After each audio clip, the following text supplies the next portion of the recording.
لا إله إلا الله لا إله إلا الله. sannan ba a fita yawon bara, wato dan tijjaniya baya zuwa ziyarar wasu waliyai na wata ɗariƙa daban ya ziyarci kabarinsu ne ko ya same su da ransu domin neman madadi ta hanyar su ko neman albarkarsu ko ya tsanantu da su zuwa ga Allah.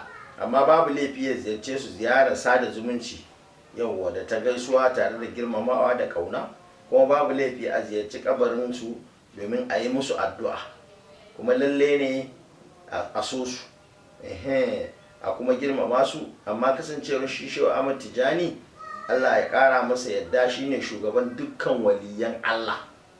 Shi yasa aka hana Tijjanawa barin gida su je waje neman abin da daga gidansu akwai ake rabawa.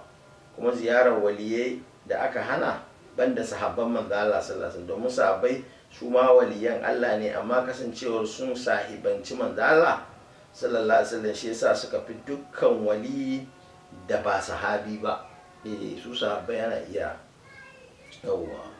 yau sai sharaɗi wannan sharuɗan ɗarikan Tijjani. Sai kuma sharaɗai na kamala, wato sai ka cika su zaka zama cikakken batijjani. Na ɗaya shine dawwama akan yin salloli 5 a cikin lokutansu da ƙoƙarin yin su a cikin jam'i. Yawwa kara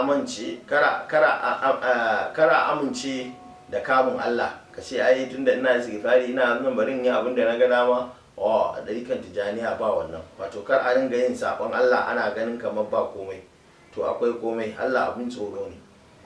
Dawwama kan yin biyayya da kyautatawa ga mahaifa, mata kuma masu mazajin gidan aure su yi ma mazajen su biyayya. Kar mutum ya yadda yi wani abu mai kama da zagi ko raini ko wulaƙanci a ɓangaren wani shehu ko wani bawan Allah ko wasu mutane. Yawwa gaskantawa da sallamawa ga dukkan maganganu da ayyukan shehu. Allah ya ƙara masa yadda matuƙar labarin ya inganta. Shehu Tijjani ya yi kaza, Shehu Tijjani yana kaza, kai koyi da shi.